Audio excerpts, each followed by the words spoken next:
Before we kick off tonight's episode, we wanted to send our sincerest thoughts, prayers, and condolences to Caleb Farley and his family. Hokie Nation, please join us in lifting up Caleb in the coming days as he processes this tragedy.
And welcome back to the Boundary Corner podcast, along with my partners, Brian Siegler, Jonathan Talley, and Shelton Moss. I am Curtis Wilson, and this episode is brought to you by Dr. Jeremy Counts at the Main Street Pharmacy in Blacksburg, your friendly neighborhood pharmacy located at 301 South Main Street in Blacksburg. Place again, I said last week, I'll say it again. I cannot wait to get there just a few weeks from now. How's everybody doing tonight, boys? Rocking and rolling, man. Rocking and rolling. It's another Tuesday, and we're back live. Football's here. Time to go. Week 0. Can't wait. Week 0, we've got games on Saturday, whether you think they're worth watching. I think it's of everyone's own discretion, but there are games on Saturday. And as usual, we sit 2 weeks out from roughly 2 weeks out from the Hokies kicking off. And tonight we are going to have our big season preview episode. We're going to be looking at our predictions. We're going to be taking a look at all the games. We're going to be also breaking down what we feel like are 3 key players for the year. And then we've got to address something, right, boys? We got to address the article that came out last Friday from Andrea Adelson at ESPN. Been a quiet offseason in Blacksburg until that happened. You know, last week I had mentioned something. There hadn't been any articles of the turkey bacon persuasion, and sure as shit. Yeah. A couple days later, this thing hits the feed. I'm like, well, there we are. That's the way it goes, man. But, Brian, before we get into all that, we got a couple other things we're going to uncover. And tonight we are going to be joined by a special guest. Our friend Grayson Wimbish is now joining us tonight. And he's got a little something he wants to bring to the forefront. Grayson, how you doing this evening, man? I'm doing great, Curtis. How you doing? Thank you for having me again. It's great to be back pretty much a week later. Man, it's always good to have you, man. Your takes, just talking with you before we got in here, it's always fun talking to you, man. Really honest to God is. But we know you've got something very near and dear to your heart that we're gonna shoot right out the gate. So go ahead and tell us what you got. Yeah, absolutely. So I do want to take this time to tell y'all I started this offseason a campaign. It's called Rowdy for Robbie. It goes to benefit the Testicular Cancer Awareness Foundation, started by Kim Jones and her husband after their son Jordan passed away from testicular cancer. My buddy Robbie Armbrister, diehard as of a Hokie as you could possibly get, and just he passed away last September as a result of testicular cancer.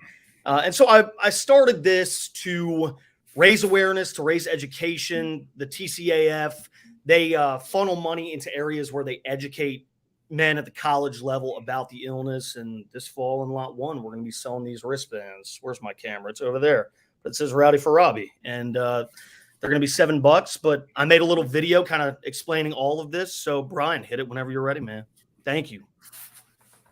Hey friends, family, Hokie fans, my name is Grayson Wimbish, and around this time of year I would normally be putting out a Virginia Tech football hype trailer, but instead I decided this year I want to take this time to tell you about my very good friend, Robbie Armbrister.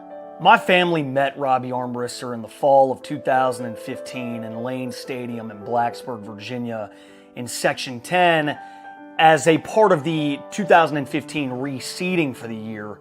And upon seeing him for the first time, we were immediately drawn to and amused by this very rowdy, rambunctious Hokie yelling at the ref for missing a pass interference call. As the season went on, he would always be the only one standing up the entire time in Section 10. Mind you, this is a section where there's a lot of old alumni who love to sit down for the entirety of these football games. But he was never afraid to tell someone telling him to sit down, hey, when I'm in Lane Stadium, I'm standing up to cheer on my team. I don't know about you, but that's how I roll. Robbie always held the attitude that despite a 21-point deficit, the Hokies would find a way to pick up the pieces, come back, and leave Lane Stadium with a win. As time went on and more football seasons passed, my brothers, my mother, and father and I always looked forward to seeing Robbie at football games. We became friends on social media. We always shook each other's hands prior to kickoff, talked to each other about the thoughts of the day's football contest, and got ready to cheer on Virginia Tech. Through the wins and losses, Robbie would turn around and yell, "We're going to do it, Wimbish boys, we're going to do it." Whether or not that actually happened, Robbie always believed that the 12th man could pull the Hokies to a victory. One of my favorite memories of Robbie was watching him lose his voice in real time at the 6-overtime UNC game in 2019. Shoulder to shoulder, we watched as Quincy Patterson rushed for the game-winning 2-point conversion. And I, like many other Hokie fans, will never ever forget that evening as long as I live.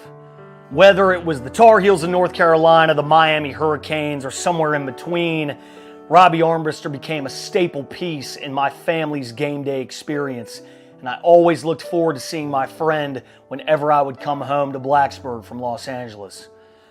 In March of 2022, I found out that Robbie was diagnosed with testicular cancer. When I learned this, I immediately thought to myself, if there's one person I know who would smile in the face of his illness, it would be my friend Robbie. I was confident as ever that he would fight with the courage and the same positive attitude that he was always known and loved for. In September of last year, I traveled home to Blacksburg from LA to watch Virginia Tech take on the Boston College Eagles. And as I walked up the ramp into Section 10, a familiar face stopped me as I started the trek up to my seats. It was Robbie. And as one could imagine, I was ecstatic to see him and was able to give him a big hug and tell him how much he meant to my family and I. And little did I know that this moment would be the last moment I would ever see Robbie in the same place that our friendship started. Less than 3 weeks later, on September 27, 2022, Robbie Armbrister passed away at the age of 31 due to complications from testicular cancer. Over the last month, I've had the honor and the privilege to get to know Robbie's parents, along with some of his closest friends, and talk to them about how much their son and their friend meant to my family and so many others.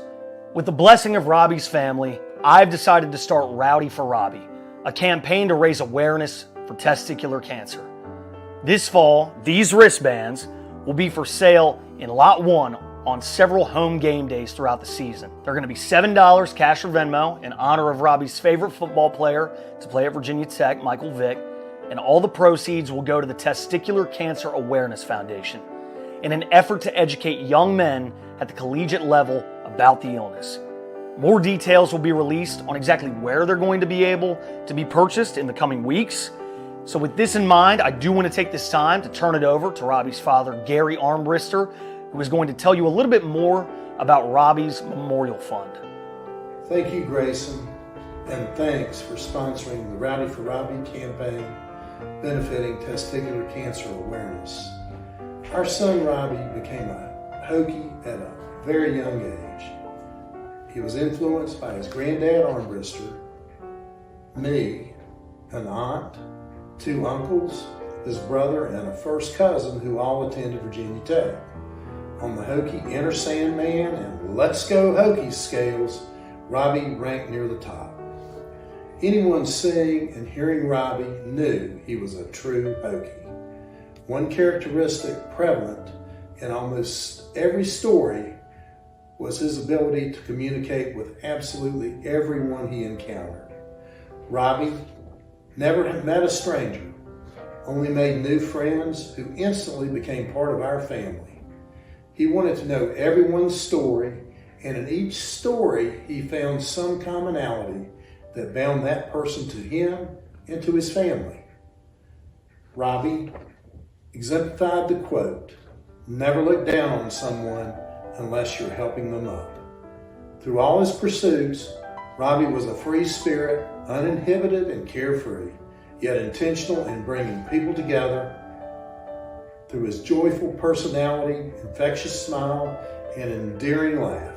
In memory of Robbie's giving and caring spirit, and to carry on his legacy, my wife Lisa, Robbie's brother Wes, and I founded the Robbie Armbrister Memorial Family Services Fund last fall following his passing. Robbie's Memorial Fund is a component fund of the Community Foundation of the New River Valley, based in Christiansburg, Virginia.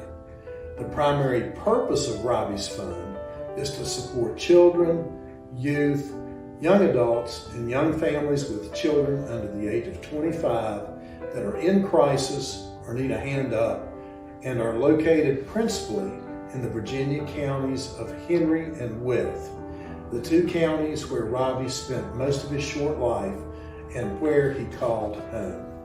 For more information about how you can give to the Robbie Armbrister Memorial Fund, please visit www.cfnrv.org or please visit www.celebraterobbie.love. We hope you will consider a generous donation to Robbie's Fund, and also don't forget to buy your Rowdy for Robbie wristband and let's go Hokies. Back to you, Grayson, and thanks again for all you're doing. Thank you for that, Gary. It goes without saying that my friend Robbie Armbrister truly embodied in every way what it meant to be a Virginia Tech Hokie. He was humble in defeat, and he was rowdy as ever in victory. And while he is no longer with us here on earth, his spirit lives on in every single Virginia Tech fan across Hokie Nation. So with the 2023 football season upon us, I plan on honoring my friend this year and always by joining the fight against testicular cancer and always being rowdy for Robbie. Go Hokies.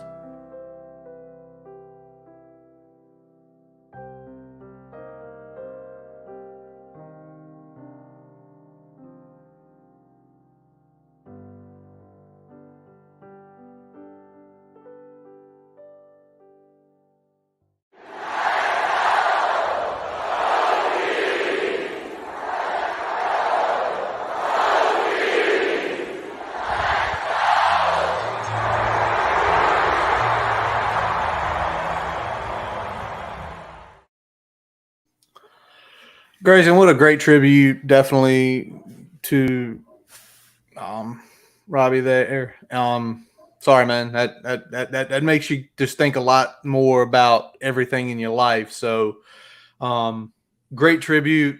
I love what you're doing in this, and let's educate us a little bit more. I put the cfnrv.org website in all the comments here. So if you folks want to take a look at that while you're listening, please do so. But where in Lot 1 can we go buy these things when we all head down this year? Yes. So the exact spot number we're going to drop next week. But it's right now we're trying to find a time slot. I am not coming home for any Virginia Tech football game this season, so I will not physically be there. I wish I could be, but I cannot. So it's going to be my parents and then Mr. and Mrs. Armbrister. They're going to be there hanging out. There's going to be a Venmo tab with Rowdy for Robbie on it. And so we've got an account set up. And then we're also going to accept cash as well. And literally every single dime of this, like I said, is going to TCAF, Testicular Cancer Awareness Foundation, in an effort to educate men at the college level about testicular cancer, how to properly check themselves. I know when I was in college, being a young man, like you kind of get the feeling every now and again that you're invincible, and you just don't take these things maybe as seriously as you should. And I kind of wish back then even someone had told me about this or educated me on it. But Robbie was the man. Y'all would have loved him, had a smile that could brighten up any room. And I just know that he's going to love this. So shout out to a great friend and a great Hokie. Yeah, just seeing the photos and hearing everybody talk about it, sounds like he had a huge personality, fun to be around, and brought his own juice everywhere he went. Oh, yeah.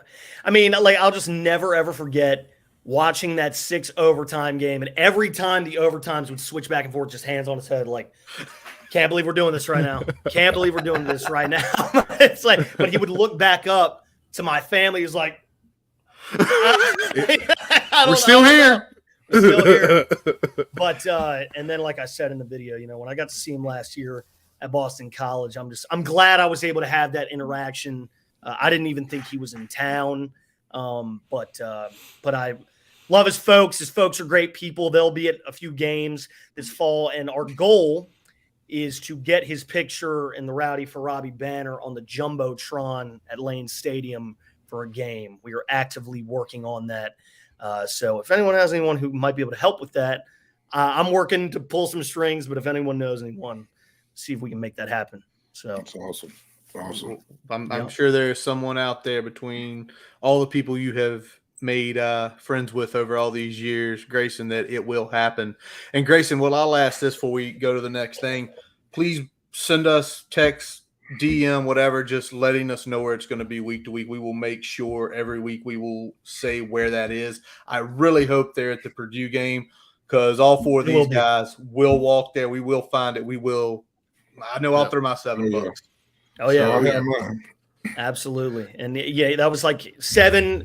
He loved Michael Vick. That was his favorite player, but he was also a nasty soccer player, and he wore 7. I found this out from his dad as well. So, nice. Some MV7 inspiration there. A man after my own heart. You know, shout out to Michael Vick. Again, look for that out at Lane Stadium in Lot 1. Rowdy for Robbie. Grayson, you're staying with us tonight because you're going to preview just like we are. But before we actually get to, we're going to go to the article. But Mr. Siegel, I'm going to give you the floor, man. Some news was broken this week that I know you have to discuss about your former head coach down in Hampton City. Yeah, I wanted to say a big time congratulations to my former head coach at Hampton City, Marty Favret. He announced this week that he will be retiring at the end of the 2023 season.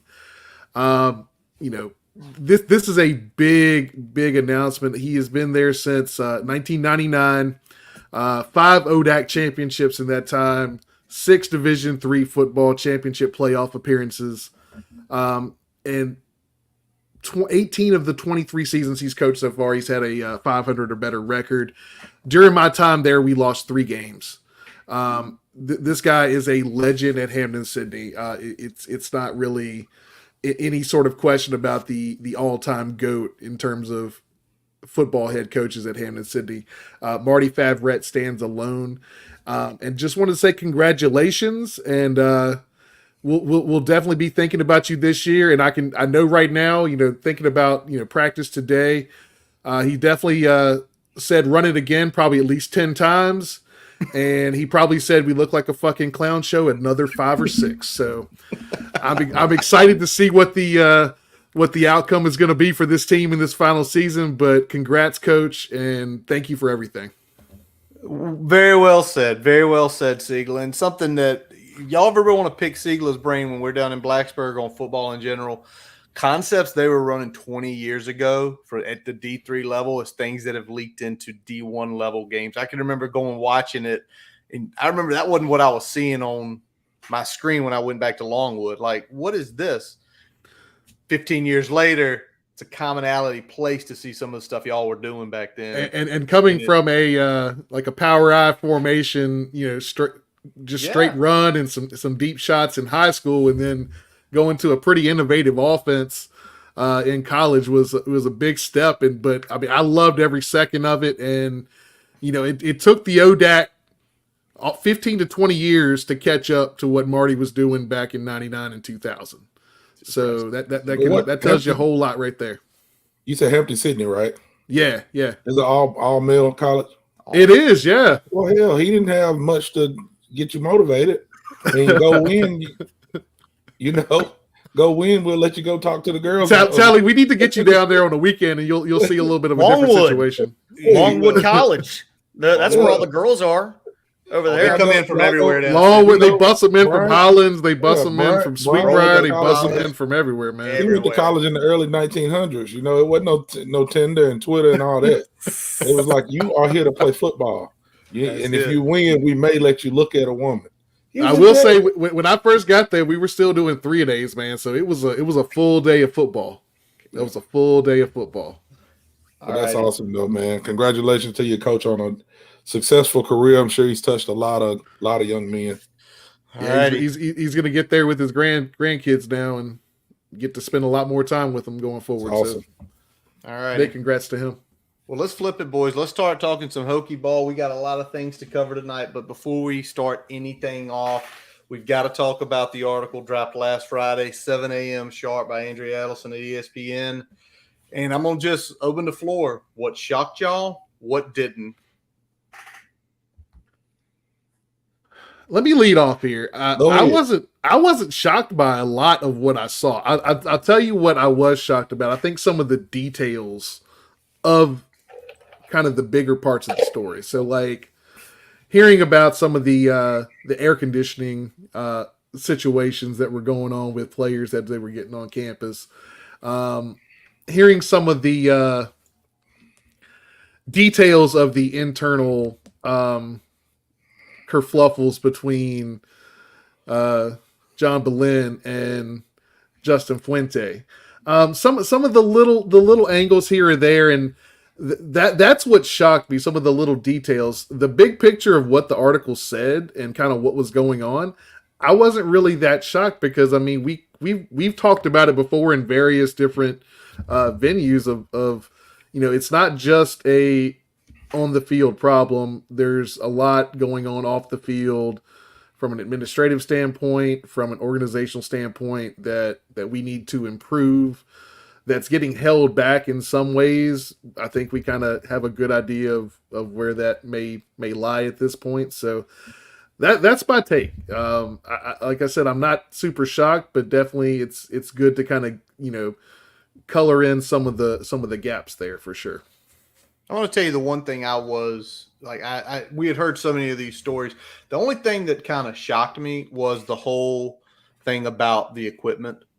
Like, they needed to basically the coaches to buy them gloves. I'm assuming there was some padding, there were some other things, and it's like, it's a Division I football program.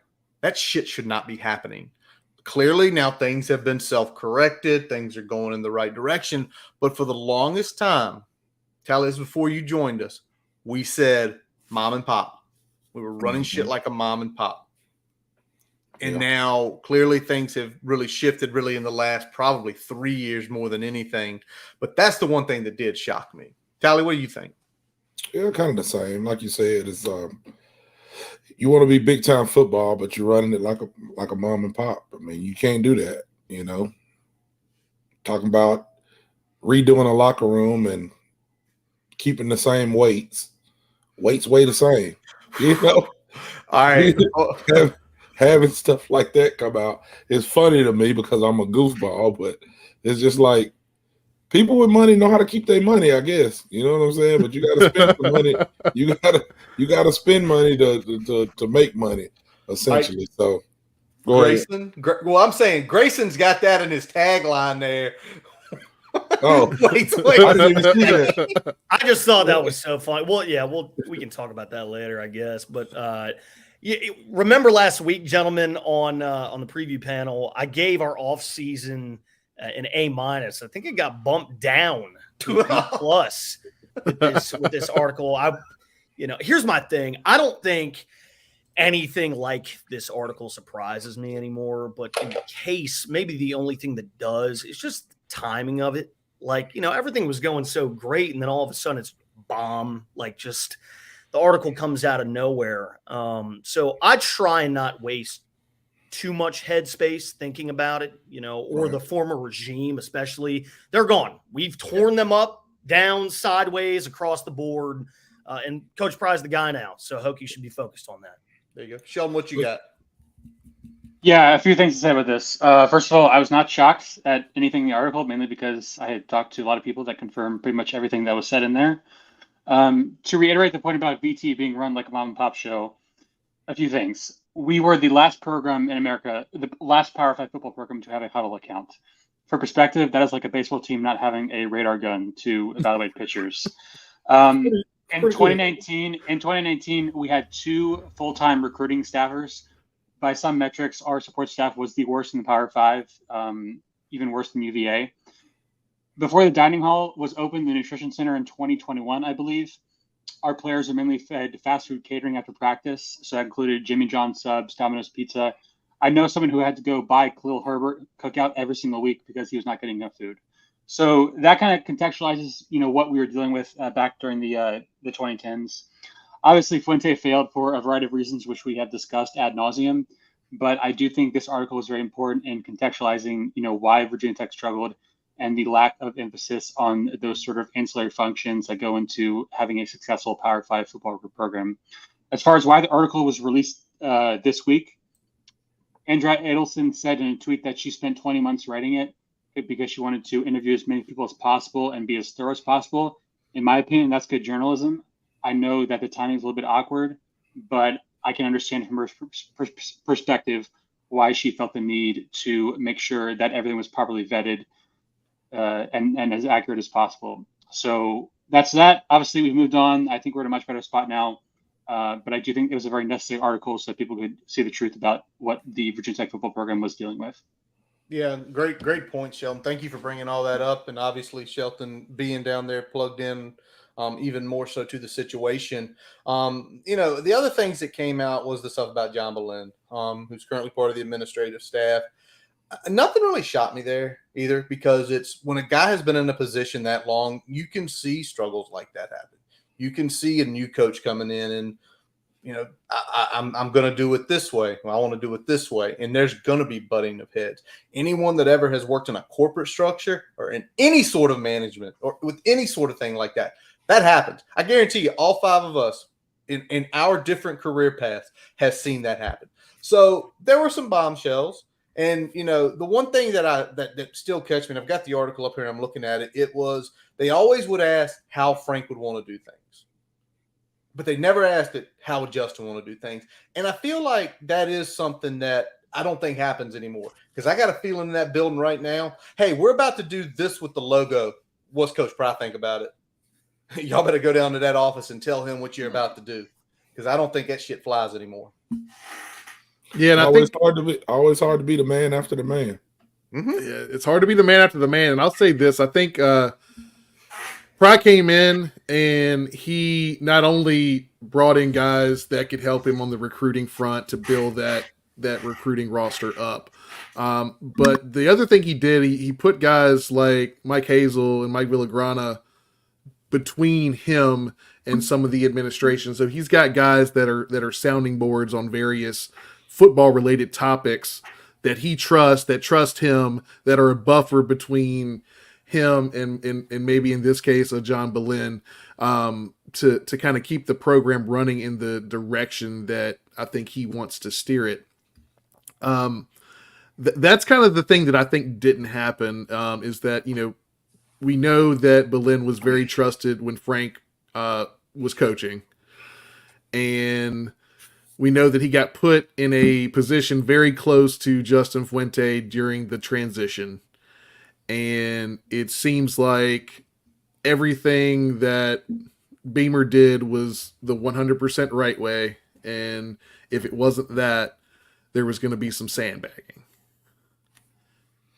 And that makes your job all the harder. And when we look at that, it's like we got to move past Beamer. We still got to respect our legacy, but we've got to move past, well, Beamer did it this way, so that's the right way to do it. Like there's got to be some sort of cutoff there, and I think that didn't happen, especially during that transition. Sheldon, I got your mute off, so I have a feeling you want to say something here. Yeah, nothing too much. I mean, like I said, Belen's been there for a long time. Obviously, I haven't met the guy, so I'm not going to make any personal comments. But he does have a very fierce loyalty to Beamer. Obviously, he's been with him forever. And so I think he was more of the mindset that, well, this is the way we've done it in the past, and it worked. But obviously, that's not the way it works anymore. And look, the reality is, if you are not investing and trying to keep up with the times, you are falling behind. And that's just what happened to Virginia Tech in the 2010s. It happens. It doesn't mean that everyone in the administration is, dumb or terrible or an idiot. It's just the nature of life. You fall behind, other teams catch up, and now we have to play catch up right now. So it's just a circle of life. I think, like I said, VT's in a much better spot, so we can acknowledge that there has been some progress made. To Shelton's point, and again, I love what Shelton said in the sense of, it's not my place to come on to this podcast and bash anyone that I've never met or speak on things behind the walls of Merriman that I don't know about. John Belen's been around the program 4 years, ever since I was probably 3 years old or whenever he jumped on board. I think in the case of John Belen, you have to evolve with the game, and he's had so many roles within the athletic department where it doesn't seem like maybe there's been an effort made even a little bit to do that. So maybe that's where the frustration comes. Well, not maybe. That's where the frustration comes from a lot of Virginia Tech fans. And I don't want to word this the wrong way, but you can't have stains on a program that is trying to grow and is trying to better itself. Mm-hmm. So when people need a fall guy, always someone to point the finger and say it's that one person's fault. And you could point the finger at him, but I don't think that'd be fair. The game is evolving and we got to keep up. So however that happens, it's just got to happen. 100%. And that's the thing. And you just said it, like passing out the blame. It's a little bit on everyone. You can't say it's all him or it's all him or it's all them. It's all them. Everyone had a little bit to do with it. And I think what's happened in Shelton, you've made it, and Shelton keeps going back to it. Shelton's looking forward. It looks like the corrections are being made. That's the more important part. Because if this article was coming out and some of the things that we know that are going on right now, like the nutrition center being built, like the dorms being built, like the changes to obviously the support staff, then it would be a bigger issue, right? What about the new weights? Go ahead, Grayson. Here's my honest question to Whit Babcock. I hope he's listening. Why would you spend hundreds of millions of dollars to upgrade facilities at large and not finish the job with the weights? Like, how much are those weights collectively? They can't be over $100,000. Could they? In that ballpark, roughly? Maybe. It's like, if you're spending that much money, just finish it. Take it all the way. That's all I have to say. And the quote is just funny. Just hearing the fact that Whit said that weights weigh the same. He's not wrong, but not wrong. But come on. He kind of wrong. Yeah, he's kind of wrong. I mean, if y'all want me to go into it, I don't look like I lifted weights. Tally, let it go. Let it ride, man. Let it ride. Tell us what you got. So people who lift weights, free weights most of the time. Yeah. they're gonna take hits, drop, fall. Chips are gonna happen. So in a sense, we worked with rubber weights as well. People would cut them, do different things. So old weights, if it's a 25-pound weight and it's been there for 25 years, it may not be 25 pounds anymore. 22 and a half. It may be 22 and a half, which is different. So weights don't weigh the same. I will piggyback on that real quick. I'll let you finish, Tally. But when we used to lift, we do wrist strengthening stuff, and we'd have to grab plates, and we'd have a clock on us, so we'd have to hold the plates for however long. You'd always find the ones that were newer because you could get your fingertips underneath them bitches a lot better than the ones that were older that had worn down a little bit. Yep. They were a little slicker. They might slip out your hands, in the middle of that clock, and then you have to do some up downs or, a couple extra gassers or something like that. So you got to find the weights that are new. Yeah, man, it is. It's crazy, but for me, just to finish off the talk about the article, it wasn't. I guess I talk a lot or I listen a lot, so I've talked to a lot of people, and like Shelton said, it's a lot of this stuff that was already kind of known. It was like the timing of it kind of threw me off a little bit because it's like I'm getting ready for the game. I'm ready to see some football, and then you see something like that. But it's like most of the stuff in there, it had already been said and had already been known. So, yep. I like what we got here. Dwight saying, just a heads up, not hearsay. Even Bud admitted Fuente's changes were warranted, and the program had gotten stale. And I'm gonna leave it at this, y'all. And I said it before, and I think we all it's a lot of blame to go around how far we fell behind. And for years, like 2004, when we were the third highest salary in the country, it's time to get back there. Yep. So let's drop that where it is right there, because now we get to talk about the upcoming season, the 2023 Hokie football season. And we're going to do a little something different tonight. All five of us have picked on each side of the ball 3 gentlemen that we feel are going to be key players for the year of 2023. So what we're going to do is we're going to start on the defensive side of the ball. We're going to go through each room. If we have a player that we feel, we're going to name who they are, and we're going to discuss why we feel, in our own personal opinion, it is that way. So we're going to start on defense, and we're going to start in the linebacker room. And the name that appeared more than one time was Kali Lawson. Tally, you put him as one of yours. Why'd you put him, man? Hey, look at him. You know what I'm saying? Y'all seen pictures of him? Oh, we seen him. We seen him. And he got named to the freaks list. Let him get off the bus first. We need to. One of the knocks that I've always had for Virginia Tech, going and watching play, I would go to Atlanta and watch us play Georgia Tech, which is, a team that's very similar to us now. We might not want to admit it, but they are.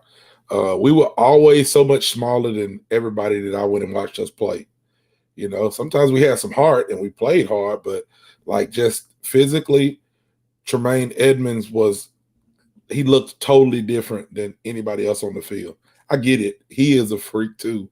But, we only have a couple of players that looked apart. So I think that we're getting back to actually having a Power 5 looking football team, which I'm very glad about. But Lawson's just one of those guys where he looks the part, and he's also athletic enough where he can do some things different at that linebacker position. He can cover. We've seen him make the tip pass, interception last year. Not only that, return it for a touchdown. We got to see some stuff like that out of our linebacker room to just have us competing. So that's why I'm thinking him. I think he's going to have a good year this year. Sheldon, you were another one that texted me, Kali Lawson. Why is he on your radar as one of the key players?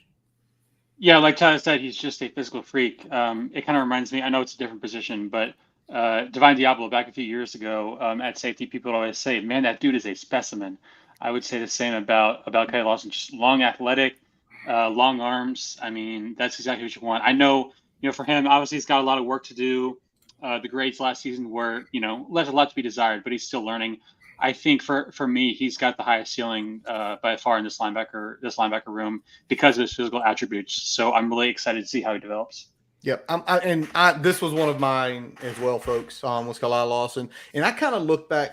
Tally mentioned that Georgia Tech game, really the last 3 games of the season, because the first half of the season, he wasn't playing much. He was getting spots here and there, doing some special teams. But in the last 3 games of the season, 16 total tackles, 3 tackles for loss, a sack, an interception, a fumble recovery. You do the math in 3 games and do that over the course of 4. So right at 70 tackles. I'm not going to say the other pieces are going to come, but it was that maturation where Brent Pry and Chris Marr felt comfortable enough to basically start playing him significantly more at will. And when he got that, and he started putting the results out on the field. Now, Mr. Siegler, you did not say Mr. Lawson, but you did have somebody in the linebacker room, and something else you want to tell the folks out there tonight. Yeah, I mean, while we got your little captive audience here, we're giving 3 on each side of the ball. If y'all want to throw 3 in there, let us know. We'll try to get those on there and talk about them a little bit, especially if we got one on there that's maybe a little different than what we're talking about. But the guy I'm going with is Jaden Keller, because we've got a big hole there at Mike linebacker. Both of the linebackers that saw the most significant time are no longer with the program in 2023. Jaden Keller has a big opportunity to really step in there, because his athleticism is significantly higher than anything we saw at the Mike linebacker position last year. If he can get the mental part and that translates, and he can step into that role and be the guy that is the quarterback of the defense, that's going to significantly change the trajectory of the linebacker room, just like if Lawson takes that next step and becomes that freak that everyone's talking about. If Keller can be that solid role in the middle of that defense, but also elevate the athleticism at that Mike linebacker position, that's going to be a big boost for that defense. All righty. So there are one of our 3s. Now, y'all didn't hear Grayson. Grayson didn't have anybody in the linebacker room.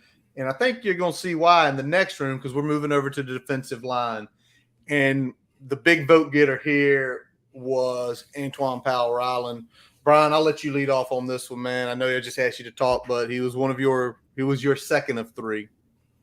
Yeah, I'll talk a little bit more. This guy has already flashed. We've already seen the highlight tapes coming from fall camp of him putting spin moves on guys, him, a little bit of a bull rush, a little bit of a little speed rush. I mean, he's got some different moves there already in his skill set.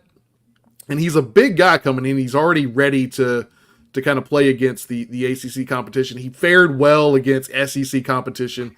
You would think that's going to translate pretty good for him, especially in a full-time role, hand in the dirt most of the time. I'm looking forward to see what he can do, because it feels like this could be the first kind of big pass rusher that we've seen in a while where we can maybe get to double-digit sacks with one individual. So I think we said last week Kenna Canham was the last one to hit that 10 mark. So it would be nice to see that 10 mark hit by Powell-Ryland this year if he can kind of get up to speed, because definitely a freak for sure. All right, Tally, this was your number 2. Yeah, well, one reason, I guess, to start, just off the field, him being a guy that, Tech missed, being a Virginia guy, Tech missed him at first. He goes to Florida, possibly because of the last regime, possibly because of recruiting, maybe because of where the program was at the time. Doesn't really matter. Shows how important the transfer portal is. You got to keep those relationships open, because we double back and we get him when he leaves Florida. Now he's coming back home, and his families will be able to come to more games because it's closer to home for him. Then you also have him just on the field making plays. I think he had like 30 tackles last year in a limited role, 3 sacks.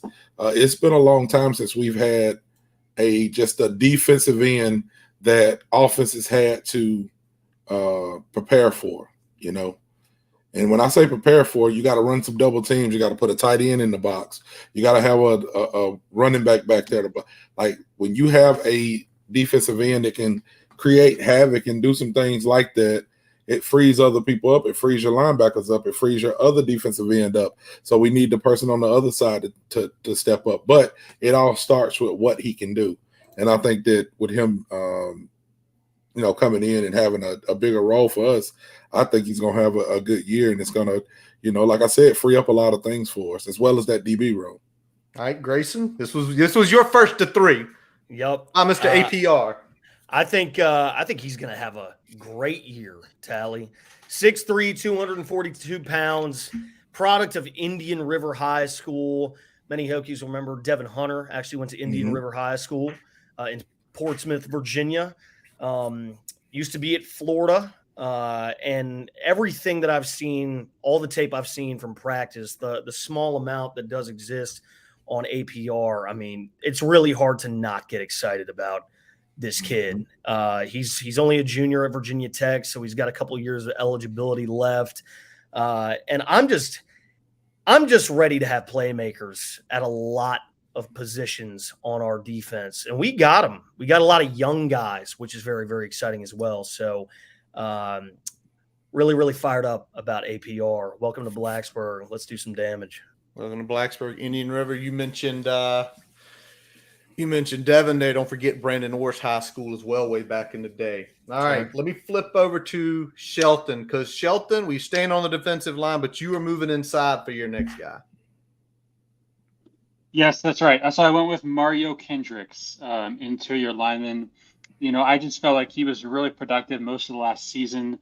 Pulling the stats out here, so he had 24 total QB pressures. And I think, when you look at the defensive line this year in the ACC, Kobe Turner is gone. Cansey from Pittsburgh is gone. I think he has a chance to be a top 5, 6, 7 pass rusher in the conference. And he's a big, run stuffing type of guy. I think he's going to be a pretty big part of this D line. You throw Pal in there as well. I mean, I'm expecting pretty big things. All right, big things from Mario Kendricks. One of the higher graded PFS last year. I think you've mentioned that a few times, Shelton, to us. All right, Grayson, I'm going to flip back to you and give you the floor, because you are staying on the interior, and you've got a pretty big name that you wonder what you're going to see from.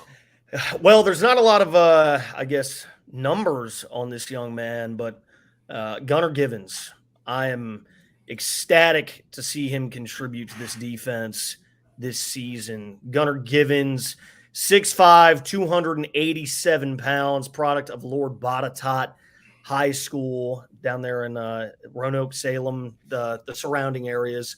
Gunnar had a lot of hype coming into Blacksburg, 4-star kid. And, that was a big deal when he committed to Virginia Tech, stayed home. So I want to see what he can do. That's pretty much it. I just want to see what he can do. There's not a lot on him. So how much will he contribute early on and then into the season? Yeah, if anything with the interior line, at least one of the 2 younger guys like Gunnar need to at least start getting reps, because it is going to be Kendricks obviously gone next year with Pollard. All right, I got one in this room. This is my second of 3.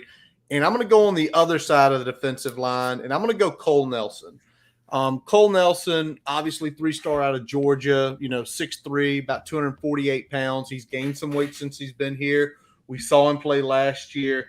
And the reason I'm putting him, last year, 5.5 tackles for loss, 24 tackles in general, 2 sacks. But whoever is on the opposite end of APR has to make the other team pay. And whether it's him, and I put Cole because I saw Cole on tape last year do some good things. I know we're hearing Burgos, but whoever on that end, they have to make the other team pay. Because once you start making that other team pay, there is nowhere else you can do. You're not going to take the Tally. Brian, tell me, are you going to really take the tight end chipping off the left side?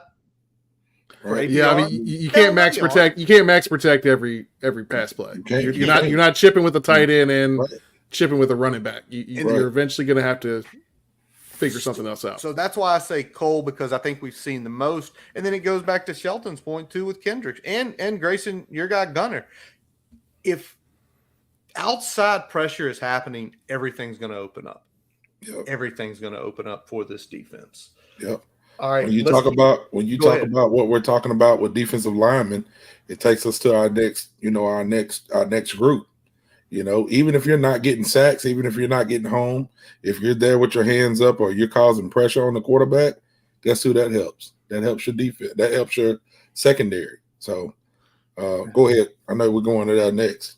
Yeah, we're going to secondary next. And Sheldon, we're going to let you kick this one off with because believe it or not, y'all, somehow 5 Hokie fans have 5 different names for the secondary room. We want it to be difficult today. We won't be difficult, but it also says how good the secondary room is. Sheldon, Right. Who's your guy? Yes, my guy is Dorian Strong. I chose Dorian because I feel like he's almost kind of a diamond in the rough. He was a guy that came in freshman year, 2020, the COVID year, had a really good season, all things considered.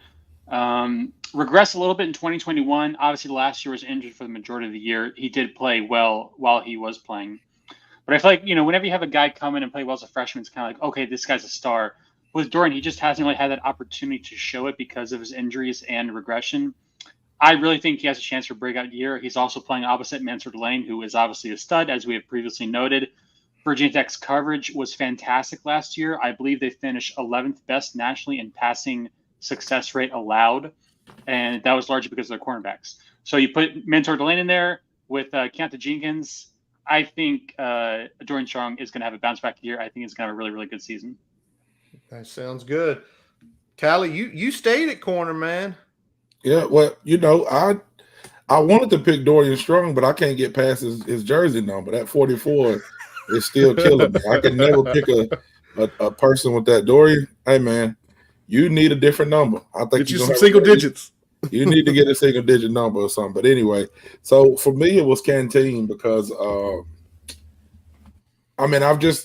course, we're all hype about the season. So you're picking up every, bit that you can. You're picking up every video that you can. And I've seen Canteen flash. He had a pick in the spring game. And then I'm hearing other players talk about his leadership. I'm hearing them say he's a first guy in, last guy out. I mean, with you having a young defensive back room like we know we have some studs coming up. We know Delane is going to be a stud, but he's still a younger guy. Canteen coming in and having that mentality of I'm here to work, and people seeing that as soon as he got there just has me excited for him because he has the ability. We've seen him on the field, at his last school, but him having that mentality is more of what's got me excited about him, of just being there to work, because it's going to be competition with all those good defensive backs in there. And again, I think he's going to make some plays on the field as well. That sounds like a plan. So let me just do this real quick here. Dorian Strong, freshman All-American. Derek Canteen, freshman All-American. Grayson, can you hit the trifecta for me? Mansour Delane, it's written in the stars. I mean, speaking of single-digit numbers, God, he got out of that 23. He joins a long line of studs at Virginia Tech to wear number 4. David Wilson, Eddie Royal, D'Angelo Hall, Dax Hollifield, Andre Kendricks. Who else? Who am I missing? Eddie Royal. Did I say that already? You did say Eddie. Yeah. Either way, but Delane we know this kid's a baller. 38 tackles, 17 solo in 2022, 1.5 tackles for loss. What can you not say about Delane? Just had a breakout freshman season. He was a highlight in a season full of, no offense, kind of low lights. You win 3 games. It was a hard first season, but we knew it was coming. So I think this kid, bare minimum, all ACC, just an absolute stud. Really, really excited to see him flourish in his second year out. And he did all of that with no offseason and stuff, right? Like he didn't enroll early or anything like that. He just came in and started playing. True freshman. Nothing. Yep. So that's crazy. I seen him on a maybe media day or something like that, and his arms look jacked. Like he looks like he's been in the weight room. And those weights probably weighed the same as well.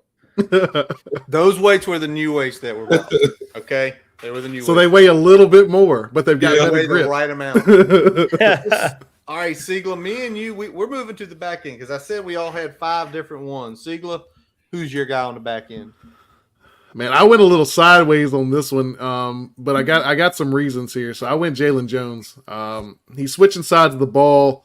We have a good we got some good front line safeties on that side of the ball, but with a lot of experience. You got the guy, somebody I think Curtis is going to talk about next, stepping into a big role there. But I feel like we're going to need one or two more guys to round out that room. Jalen Jones coming along, and we've heard some things, from the coaches, from the players talking him up, what he's done so far in fall camp, what he did kind of towards the end of spring there with that position switch. If he can step into a big role where he's a solid rotational safety for this team, that's going to pay dividends because we're going to need that type of depth on the back end to hold up. Because one of the big things we saw last year, it wasn't just that our front end talent wasn't where it needed to be. It was that our depth in the secondary would show its head in the late third and early fourth quarter. And games that we were hanging around in all of a sudden became blowouts. Games that we had the lead in would suddenly go the other direction. Having guys that can step in and play those key depth positions in the secondary is going to be big for this team. And I feel like Jalen Jones is going to be a part of that. Yeah, it's got to be somebody else on the back end because you mentioned Jalen. He's probably looking at playing a strong safety position. I went with the free safety, and I went with the legacy in Jalen Stroman. Last year, he was pressed into duty to play free safety, when effectively we could not find a nickel and were forced to move Jamari back down to play nickel. He stepped in, 43 tackles, 2 pass deflections, 2 forced fumbles. As a redshirt freshman, he only played 4 games his first year. And then I think if everybody can go back to the spring game and the interception he made on drones. We talked about that play. We've talked about it numerous times. Special players make that play. Special players make that play. And I think with the legacy of how Big Brother played here, I think he's going to be something. I think we better hold on because it might be one of those things. He could have that type of all ACC season where he ain't here next year. Don't forget Dwight has tabbed him. That's Dwight's guy from the beginning. Yep. Dwight said he don't miss often, so because I've known him, I don't think he's missed on the guy he's told me about. So every time he's not going to put you on a pedestal if he doesn't know you the real deal. That's the truth. All right, so tail of the tape here. We got Tally with Kalai Lawson, APR, and Derek Canteen. We got Sheldon with Kalai Lawson, Mario Kendricks, and Dorian Strong. Brian's got Jaden Keller, APR, and Jalen Jones. Our buddy Grayson here. We got APR, Gunnar Givens, and Mansour Delane. And I'm rolling with Kalai Lawson, Cole Nelson, and Jalen Stroman. Real quick, don't go into any detail on it. Who's the one player from the defensive side of the ball that you left off? Go Shelton. One player. Delane. Grayson?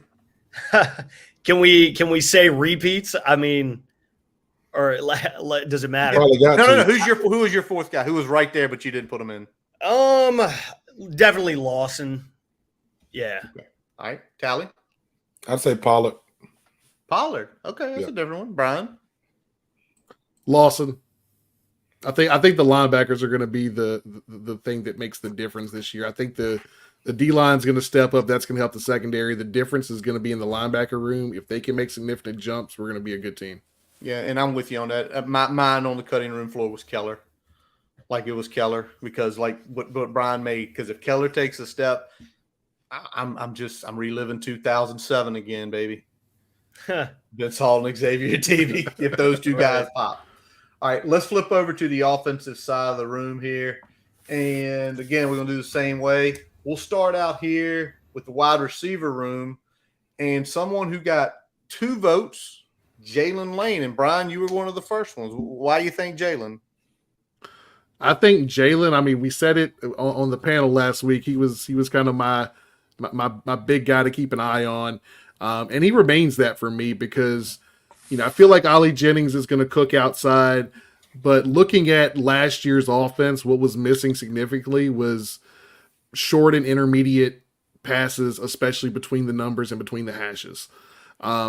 If we can work the middle of the field a whole lot better this year, that's going to open things up for everybody else. Jalen Lane has game-breaking type speed, but he's also quick. He can move kind of inside those numbers with those different route trees that you're going to run from the slot position. So I'm looking forward to see what he can do and take advantage of the interior of some of these defenses that we didn't really exploit much last year. All right. Shelton, you've also got him on here. And I know you probably went data diving for what you found out from him. Why is Jalen one of your top guys for the offensive side? Yeah, it was actually more of a hunch. I feel like we kind of know what we're getting in Jennings, but I feel like Lane was almost like an X factor. Just looking at some of the stats, his passer rating when targeted, really, really good. Overall grades, really, really good. He's also very good in yards after the catch, which we saw in that touchdown against Miami he had. So I feel like he's got some breakaway speed. I think also smaller, but certainly important thing, very good hands grade on PFF. So he does not drop a lot of passes, which we may discuss was a very, very big problem for Virginia Tech last year. Wide receivers dropping passes. I think Tech was maybe 5th worst Power 5 in drop rate. So yeah, that's got to change. But I think Lane's got some pretty steady hands. All righty. Well, we're going to stay in the wide receiver room. We got a couple more players, and Tally, you've got one of those players. Who is your first offensive key player? Mr. Quan Felton, man. The Avatar. It's kind of like what Sheldon said. I mean, when you think about an X factor, I don't like to compare players a lot of times because I feel like it sets them up to be something that they probably aren't. They're themselves. But I feel like just how I felt about Damon Hazleton, when he came from a lower school. It wasn't a lot of stuff out there on him that I really paid attention to. I've looked at a lot of highlights about Allie Jennings, which we all kind of know of him. Looked at a lot of highlights of Jalen Lane, but you don't find a lot of highlights about Felton on that.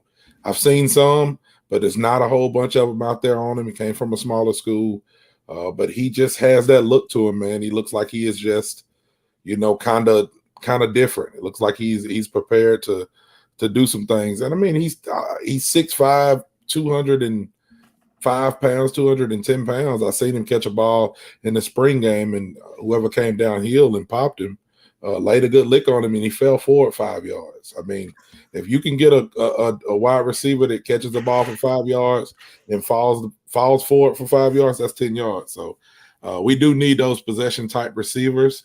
And I think that Caleb Smith last year would have been great in the role that I think Felton should be in this year.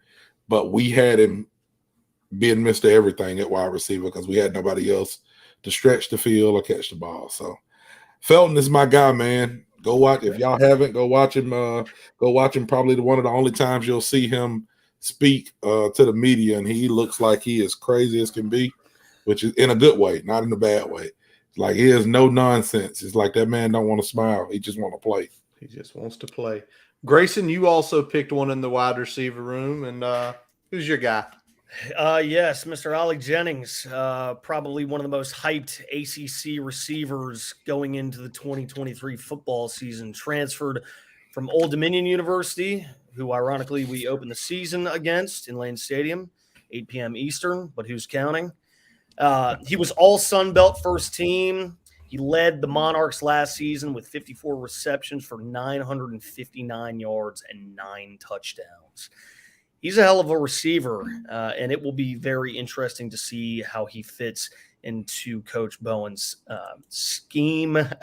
But I cannot wait to see this kid in a Virginia Tech uniform, and I hope he scores the first touchdown against Old Dominion. That'd be awesome. Poetic justice. That would be poetic justice. And a kid who probably should have been recruited here a long time ago finally makes his way home. And like you said, the thing about all three of the guys y'all mentioned, they all did it elsewhere. Even Felton down at Norfolk State in his first season last year had like 600 yards. Obviously, Lane and Jennings, like you just mentioned, Grayson, all Sun Belt. He's already a part of a lot of all teams for this year. All right, let's hit to the running back room because popular selection. Sheldon, take it away. We have Bayshal Tutin, the running back transfer from FCS North Carolina A&T. I think people might be sleeping on him. I think that he has a couple of really good qualities. First of all, he's got great breakaway speed. His breakaway numbers at the FCS level were really good. And he's really hard to tackle. Yards after contact numbers also very good. I know that some people might say, well, it's just FCS, but those qualities, being able to generate yards after contact, actually translate really well at the next level. So I wouldn't have too much of a concern about that. I think he is a bona fide Power 5 talent, and I'm really excited to see him in this offense because Tech struggled with many things last year offensively, but chief among them was lack of explosive plays from the running backs. Tally, he's one of your guys too, man. Yeah, well, I think what a lot of people forget is that when we did get him, we stole him from Boston College. Mm-hmm. He was supposed to be going to Boston College, I believe, and supposed to be on campus, and somehow he winds up at Virginia Tech. If anything, if you don't know anything about Boston College, go look at their running backs. They recruit certain types of running backs, and if they wanted him, I want him. And then after seeing him now and seeing a little bit of tape of him, looks like he can catch the ball out of the backfield. Like Shelton said, he's got some good breakaway speed. He breaks tackles.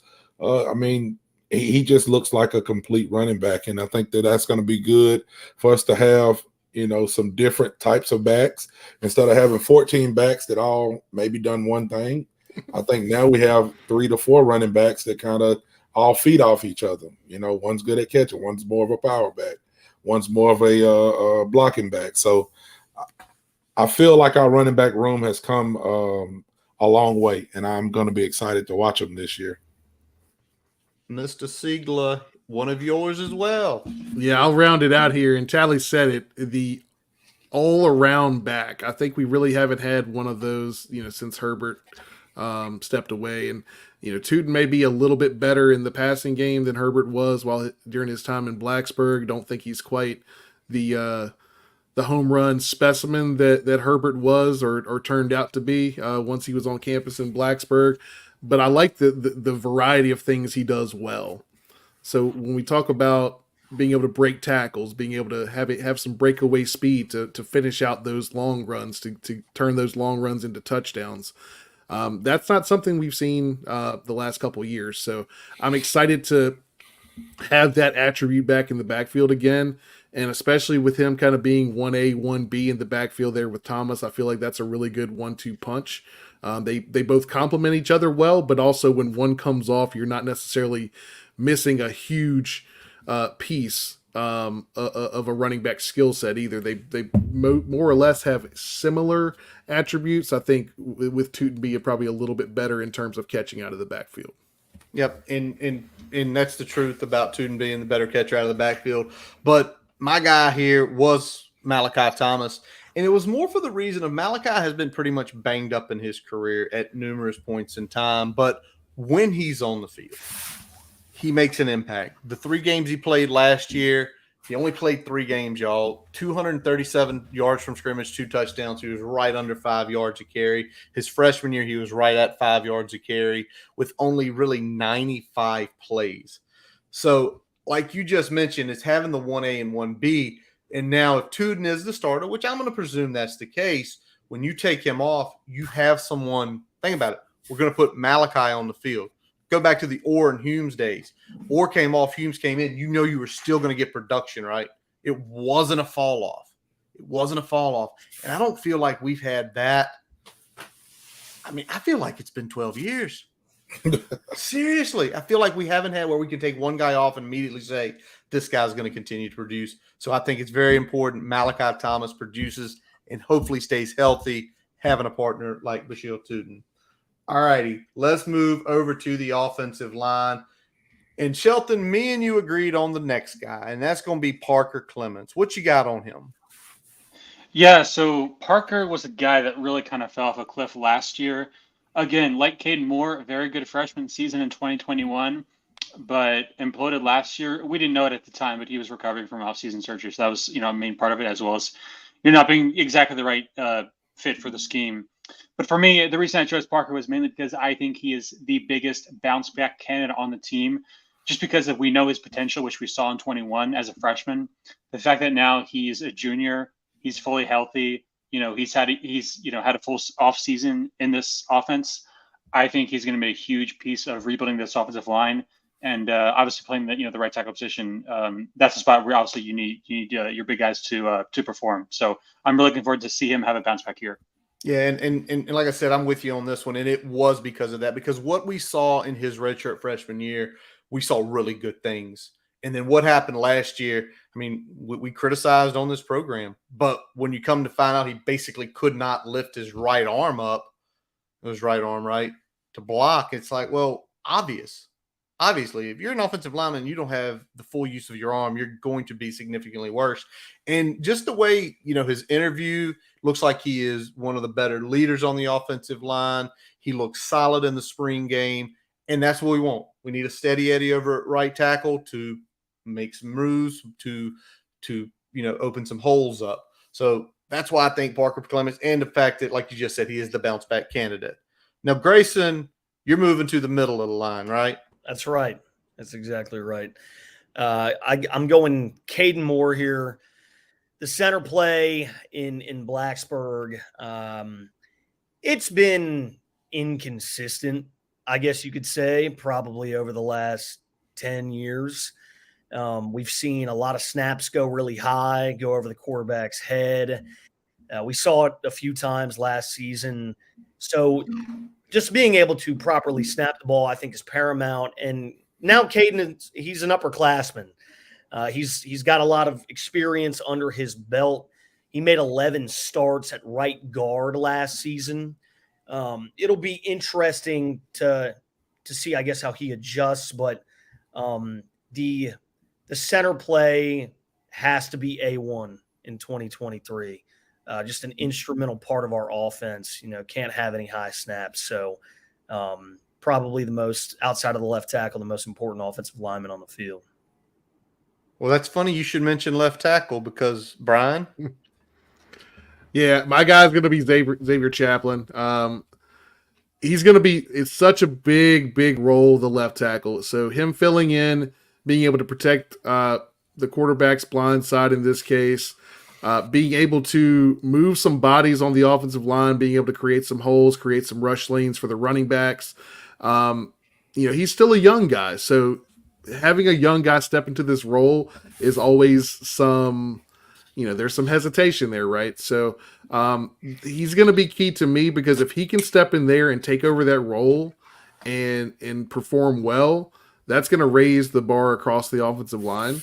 And I think that could really be a big boom because if we can get a running game going, we never really had last year. If we can get the running game going this year, then everything else the offense does is going to be a lot easier. Yep. And again, I always go back to the Liberty game, Brian. Me and you kind of watched a little bit of it, after the fact. To be his first collegiate game, he was playing a pretty good player at the left end there. And he didn't do bad. He got beat a couple times, but it was like, this doesn't look like his first collegiate game.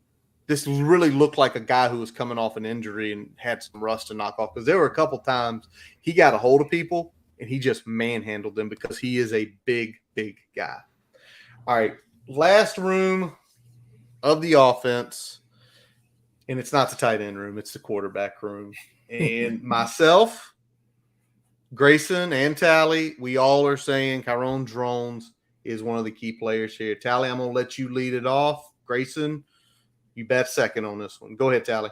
So, I'll say Drones just for the fact of last year, we had Wills as the starting quarterback.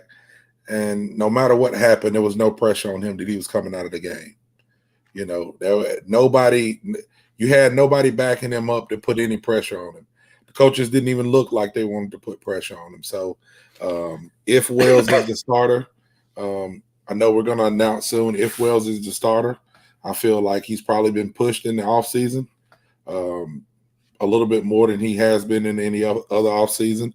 And also, he'll have that person behind him that'll be, hey, if you don't go out and perform, because the knock that's been on Wells is him throwing picks or him turning the ball over. So if he turns the ball over, you got to take him out for a series at least and see what you have. Now, on the other hand, Kyron Drones may be the starter. He may be who Pry goes with to start the game or start the season, and he just brings a different dynamic to the football team. He is a little bit bigger guy. than Wells is. He can run a little bit better, but we haven't seen a lot of him. So all those things just make me think he's the guy to keep an eye on. What he does is going to, help us in a sense. I see Steve Bryce's question here, and I think this is a great lead-in for my take, I guess, on drones is how short is the Grant Wells leash for the first 3 games? I think it's very short. Mm-hmm. I think if he is the starting quarterback and he goes out there against Old Dominion and can't produce and really make a statement in that game, I mean, Drones is going to be the next man up. Everything that Tally just said is gospel in the fact that, I mean, Grant Wells there was a stark gap between him being the best guy last year and his backup. And now that gap is very small for all we know. But, there's not a lot of tape that exists on Drones at Baylor. He did play in 5 games last year. He completed 14 of 23 passes for 219 passing yards, and he had 1 passing touchdown. There is a YouTube video of him, and it shows his ability to scramble and whatnot. And I will say this, if you look on the Baylor message boards and the Baylor fan base, they were devastated when this kid entered the transfer portal. They were like, oh my gosh, Drones is in the portal. The sky is falling. That makes me feel great about him. Right. So after 3 games, Drones might be the guy for the rest of the season. There's a very good chance. Yep. The leash is definitely going to be short there. And to me, what it is, you mentioned the athleticism, how he can make the throws on the run and all that stuff. Those are things that are never seen in practice. Mm-hmm. Those are things that are never going to be seen in practice. It has to be seen on the field. I love what Pete B said last week from 2 Deep on the big panel. It's 2019 again. You have a returning starter who has a propensity to make really big errors with a big arm moments, with a big arm, and you have the unknown backup who is athletic. If you're not live in scrimmages, and I know you can't do that because you can't risk the health of the quarterbacks, right.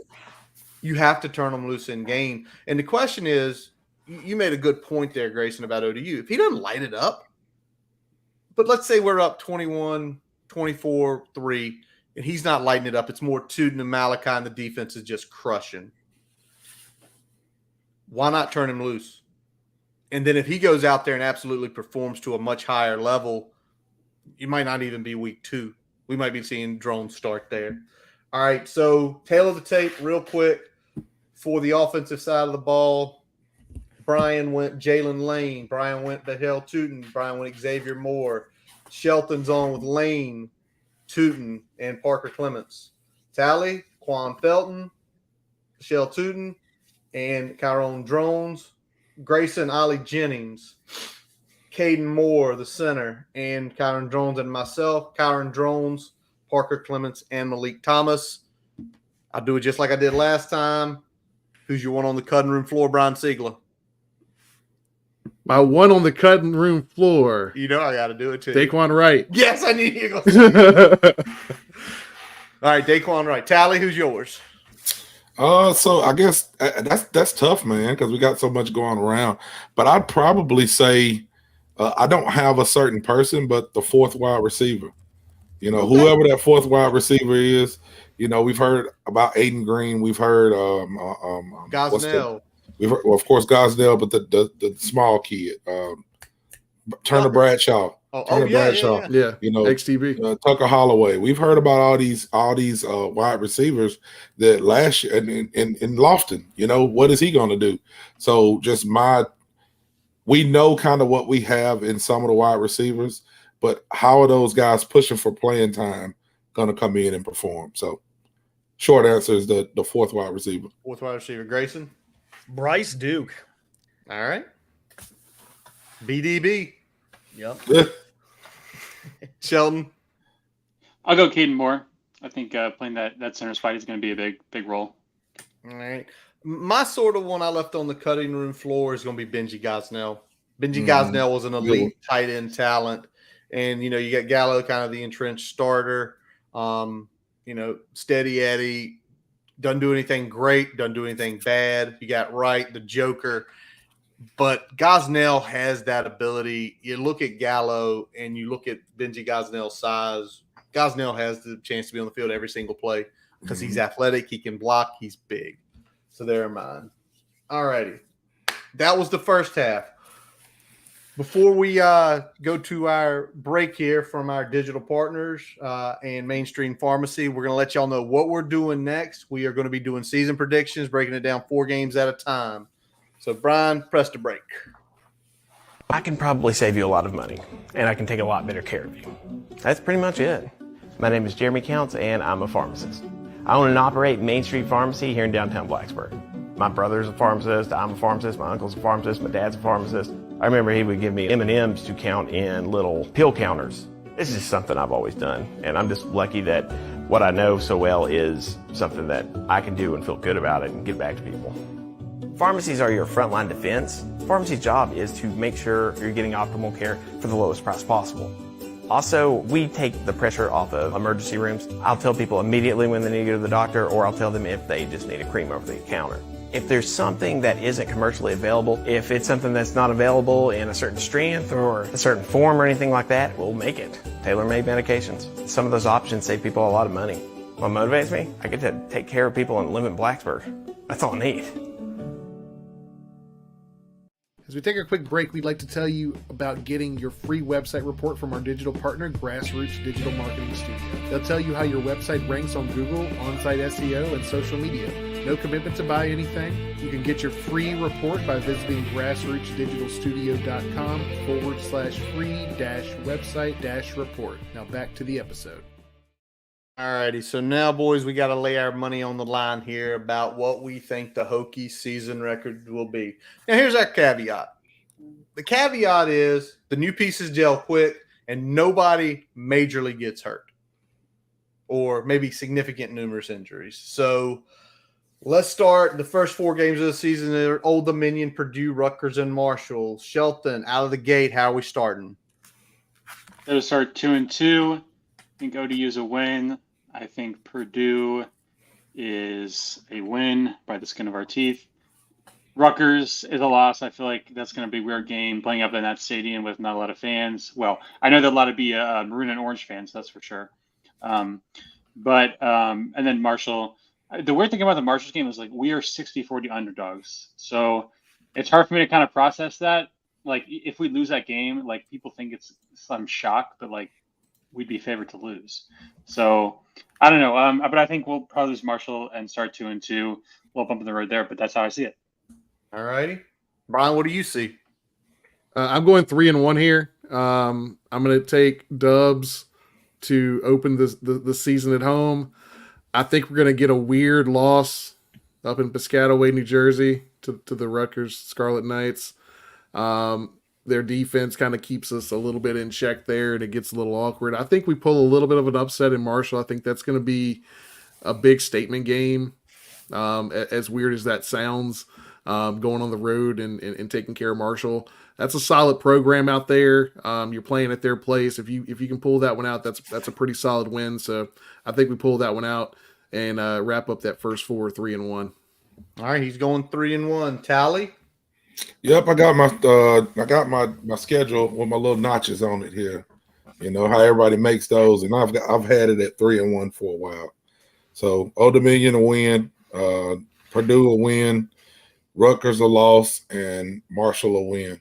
I don't know why everybody wants us to lose to Rutgers. I don't know why I'm got us down to lose. I really want to go 4-0, but it's like my PTSD won't let me choose that. So that's why I'm at 3-1 for that first 4 games. All right, Grayson, what about you, man? Starting the season 3-1, Old Dominion, emphatic win in Lane Stadium. It better freaking be. Purdue, I'm going to say we're going to win that one as well at home. I'm in the same camp as Shelton by the hair on our chinny chin. Rutgers, I think we're going to get a win in Jersey. A lot of Hokies going to that one. And then Marshall, I think it's going to be a punishment game. I think we're going to lose to Marshall just for the sole purpose of us traveling there, which should never ever have happened or been orchestrated. This is what you have wrought. We will reap what we sow, and like Old Dominion last year, we'll go there and lose. So, don't feel great about Marshall. I don't love the optics of that whole situation at all. All right, so we got 2-2, 3-1, 3-1, 3-1. Me and Thomas Train are 100% together on this. We're going 4-0. We're going 4-0. We're going to smoke ODU. Curtis said it. I said it. He said it. Curtis has the Kool-Aid in hand.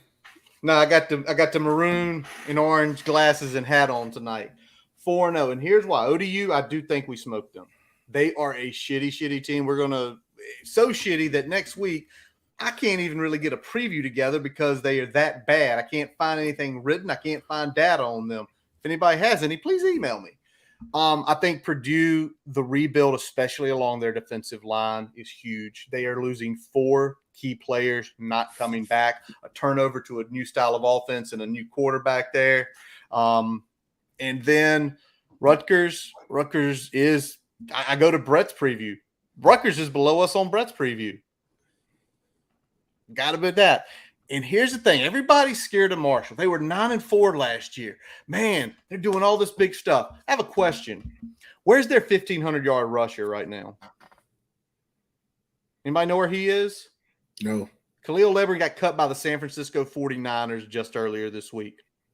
They don't have a 1,500-yard rusher. They struggled at quarterback. They barely got 1,500 yards passing last year, 10 touchdowns, 6 interceptions. They do have a good defense. I think that will be the toughest of the 4 games, but we will come out by the hair of our chinny chin chin. So that's where I'm at. All right, let's flip to the middle part of the season. One of the rougher stretches. We're talking Pitt, Florida State, Wake, and Syracuse. And I'm going to let you lead this one, Brian. We are going 2-2 in this stretch. All right. I'm thinking we're taking losses to Pitt, FSU. I'm hoping that Pitt is a dogfight battle. I don't want to be embarrassed by fucking Pitt anymore. That's like, there's nothing worse than losing in blowout fashion to the Pittsburgh Panthers. It pisses me off. Florida State, I want to be competitive. I want to be competitive for 4 quarters.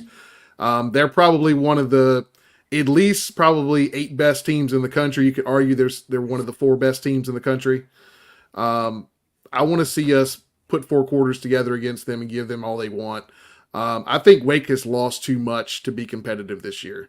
I think they're going to be maybe a 5-win team this year. I think they are a beatable team. I think, losing their quarterback, losing 2 of their best wide receivers, I don't think they have the juice to score enough points to beat us this year. And then Syracuse, they're replacing a big-time running back. They were already kind of a middling team that would lose some head scratchers, then occasionally pop up and beat a team you don't expect. I think they're definitely ripe for a loss there on Thursday night. So give me 2-2. Tally, what about you for those middle stretch of the season? Yeah, I had it right at 2-2 as well. Exactly what Brian had. Lost to Pitt, lost to I seen Pete put that on there. Lost to Pitt, lost to Florida State, win against Wake Forest, win against Syracuse. Now, I know we still got to finish this, but I'm thinking, and I got too much going on in my head because I was so close to going 4-0. But if I go 4-0, then I start doing too much in my mind and I get too excited because I feel like if we're 4-0 and then we play Pitt, then we beat Pitt at home. Because every game that we play Pitt for the most part is a dogfight. Even last year, it was for us to be so bad, like besides a couple of plays, we were with Pitt until the 4th quarter. I think it was like 39-29 or 31-29, something like that, maybe 33-29. So I feel like if we're 4-0 and we beat Pitt, and we play Pitt, we beat them, and then you go into the Florida State game undefeated. See, I can't even. Tally's gonna talk himself into 12-0 if he don't. I can't even wrap my head around being like that because I'm a Virginia Tech fan. So I'm gonna just stay calm and say 2-2. I'm gonna say right where I'm at. But all that stuff is going on in my mind, and I really wish Curtis had, and some of you guys over here in the comments fuck you. I wish you hadn't said 4-0 because you get my brain to working, and then I start staying up all night and looking at clips. But go ahead. Tally going full Truett Harris on us here. He Shout out is, he Truett. truly is. He is. All right, Shelton, what about you in the middle portion here? Pittsburgh, last 3 years, Virginia Tech has been outscored by Pitt by 70 points. Last 3 games since we beat them in 2019.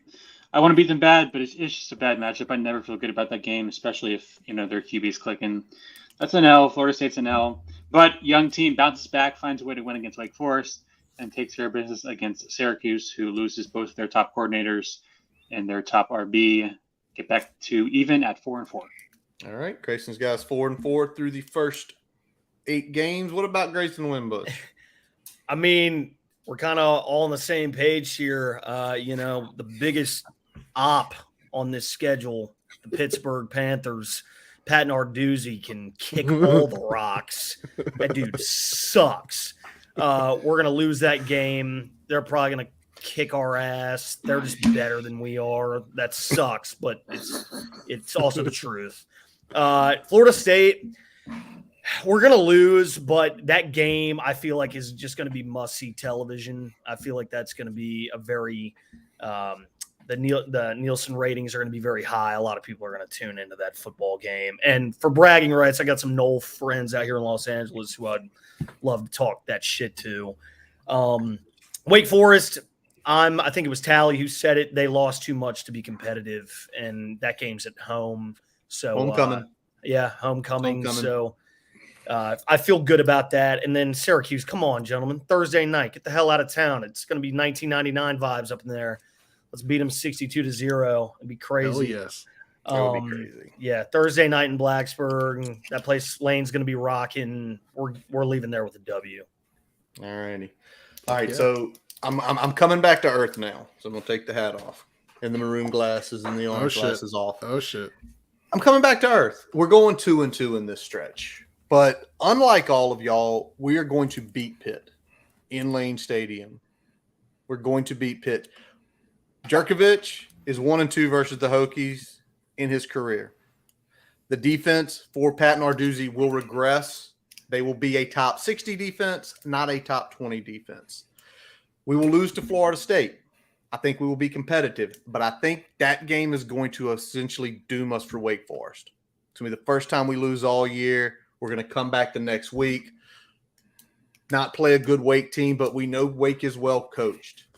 Regardless, you can crap on Dave Clawson all you want. He's going to have them prepared. I think we're going to come over. It's going to be a hangover game. We're going to lose that game. Then we're going to get a 10-day break. We're going to get a head right, and we are going to smash Syracuse. Shelton, you said it earlier. Sean Tucker's about to be the number 1 running back for the Tampa Bay Buccaneers.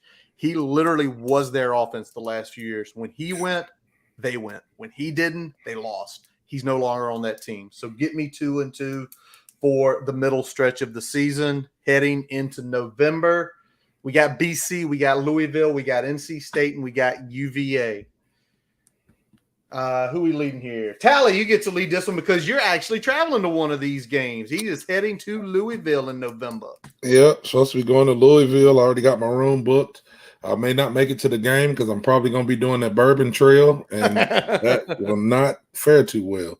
But anyway, so I got us actually losing to Louisville. Got us losing to Louisville. I got us beating Boston College.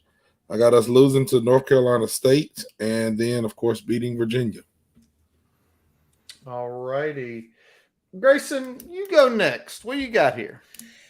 Boston College and Chestnut Hill in the cold. Don't like the optics of that. I think the Eagles get us. We're going to lose that game. Louisville, I don't like that one either. I just think I think the front half of the season we're going to come out guns blazing, but in the back half we're going to realize, we still are a growing team and we might gas out a little bit. So don't love the game in Louisville either. I think the Cardinals get that one. And then Brennan Armstrong, North Carolina State, the Wolfpack, with him at QB. I don't like that one either. I think that the Wolfpack beats us at home, and then we're going to beat UVA. UVA they're in a tough spot. I don't know what they're doing over there in Charlottesville, but Coach Tony Elliott is it looks like he's having a hard time. But I think that game should be an emphatic win in Charlottesville. I wish it were in Blacksburg, but obviously with the tragedy last year, very, very sad. But travel back to Charlottesville and get a big dub. There we go. Sheldon, what about you? The last 4 of the season. Yep. So I'm going 2-2. I'll take. Actually, I didn't think about this one. I don't. Okay, I'm not going to predict the game outcomes. I'm just saying 2-2. Like, I know in my brain what this team's record will be. I think they'll definitely beat UVA, though. The thing about UVA is they were worse than us last year, which is kind of hard to do. Their offense, it was kind of inverted from the previous year where they fell off a cliff offensively, much better defensively, though. They lose some key defensive pieces. This is a clear rebuilding team. They're starting a Monmouth transfer at QB. I think this is a win for VT, and we'll keep that cup for at least another year. Brian? I'm going 2-2 down the stretch here. I like us against Boston College, even in the cold up there in Chestnut Hill. I don't like us at Louisville. NC State's going to be a loss, and then we take care of business at UVA. We close it out with a W. Tony Elliott right now has the opposite of what juice is. Whatever the opposite of juice is, that's what's going on in Charlottesville right now. It's doo-doo. Yeah, I mean it's like he can't seem to get out of his own way. The recruiting's in the shitter. They lost probably all their best defenders are playing on another team this year from last year. So, we talked about how much of a flip that the defense did last year. I don't think you're going to see that carry over into 2023. And they lost some key pieces on offense. They're bringing in a transfer quarterback from Monmouth. Apparently, he's being pushed by a true freshman in fall camp. So I don't know if that is an indictment on their transfer quarterback or a big boost to their true freshman, but it's probably not the best optics for a team that's trying to put something together after how much they lost. So I like 2-2 here. Win at BC, 2 L's at Louisville and NC State, and then a big W there to close it out at UVA. All right. I'm going to take the Shelton route on this, boys. We're 2-2. I have not went crazy again and brought the hat and brought the glasses back out. We're 2-2. But I'm going to predict just one of the 2 victories. We're going to beat UVA. The other 3 games, I think you look at those 3, and I like what somebody said here. Thomas, I'm going to bring you back in because me and you are on this. NC State does sort of play like shit when they get numbers next to their game. See 2022 when they damn near lost to us. So the other 3 games, I can't throw a dart at right now, but I can see us getting at least one of those 2 games. But definitely UVA, and I got a feeling UVA, it might be a bad beatdown. Brian, we might have to get in the car that Saturday and drive up there because there will be tickets for like nickels. Honest to God truth. I'm down. I'll stand on the hill and yell at some people like I did back in '99. There you go. All right, let's do a quick tail of the tape. Shelton, 6-6. He has us bowling. Brian, Tally, Grayson, 7-5. And yes, I am the optimistic Hokie at 8-4 in this panel. Now, I'm going to remove the caveat. Let's say some things don't go right. Real quick, and I'll start with this one. I think the floor for this team is 5. I think ODU, I think Rutgers are definites. And I can see at least getting 3 more wins with the remaining other teams. Who wants to go first? I will say I did have 6-6. Just to be clear, that's at least what I have. Or maybe you went 3-1 to begin with. You're right. Okay. 7-5. Never mind. I'm with you, Curtis. I think the floor is 5 games. It kind of has to be 5 games. Yeah. You have to win at least 2 more than you did last year. I think if we can't get wins over ODU, Purdue, Rutgers, at least one ACC team, and UVA on Thanksgiving weekend, that's a problem. If you can't get that, that's an issue. And so, there's your floor. But, you got to win more than 3 and you got to win more than 4. Yeah, I agree. I'm same way. I think the floor is 5 games, which is crazy because I want to ask a question, but I'm gonna wait till everybody goes here. But I'll say the floor has to be 5 from just looking at the schedule and games. All right. Yeah, I think you can't really come out with the schedule we have, with some of the matchups that we have right out the gate. It's got to be 5. I'm with everybody else here. You need to at least be 2-2 in those first 4. You need to at least win, 2 ACC games, and you got to go ahead and kick the shit out of UVA. I think if you can get there, I think that's a little bit something to build off of. That's kind of the minimum baseline to build off of. If we're below that, you're going to start hearing some conversations, and fair or unfair, it's just that's the nature of the beast, man. When you win 3 games, and if you turn it around with 4 or fewer year 2, there's gonna be some commentary. But I'm hoping we get 5. I hope we make a bowl, but I think 5 is the floor for this team. Sheldon? 5 is definitely the floor. If you look at last year, there's a stat that basically looks at what they call post-game win expectancy. So you just look at team stats, how likely would they have been to win all their games. Tech was actually one of the unluckiest teams in the country last year. I think they underperformed by 1.5 wins. So they really should have been at 4.5-ish, somewhere around there. Now you might say, okay, that's because of bad coaching. But you figure this year, you're starting from 4.5 last year. Better coaching, better players. They know the system better. It would be really, really hard for this team not to win 5 games. I think, especially if, you figure that luck hopefully improves this year. They would need some pretty atrocious luck to win 4 games or less, in my opinion. And that'd be a pretty disappointing season if they did. So I'll go 5-win floor. Got it. All right. Tally, you said you had something you wanted to ask each of us. Go right ahead. Yeah, so just looking at stuff, man, and getting ready for football and being an idiot. If we are 5-0 with 2 blowout wins going into playing Florida State, are we ranked? Is that a ranked matchup?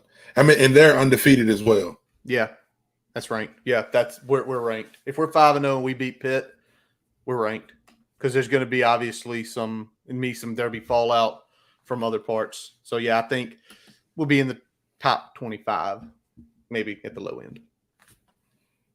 I think they would do that. Polls are me and Curtis. I have this big problem with preseason polls, but I think the way preseason polls work, and I think the way when people look at matchups, if we're undefeated heading into that game, there's going to be a lot of people that will want to put us in the top 25 solely for that matchup. And that's why I asked the question, because I'm thinking that had the trigger. For the narrative, it's better if we are. Yes. Yeah. Yep.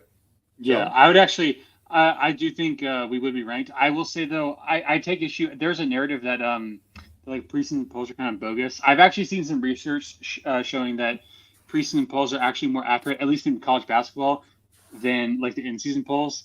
And I think it's because the pollsters before the season tend to look at essentially they're just projecting who the best teams will be based on returning production, stats from last year, et cetera, et cetera. But once the season starts, it becomes essentially a popularity contest, just like win-loss record and who's hot. So yeah, I don't think preseason polls are all that bad, but yeah, definitely if Tech starts winning games, they're going to shoot up the rankings, because that's kind of what the AP poll is all about.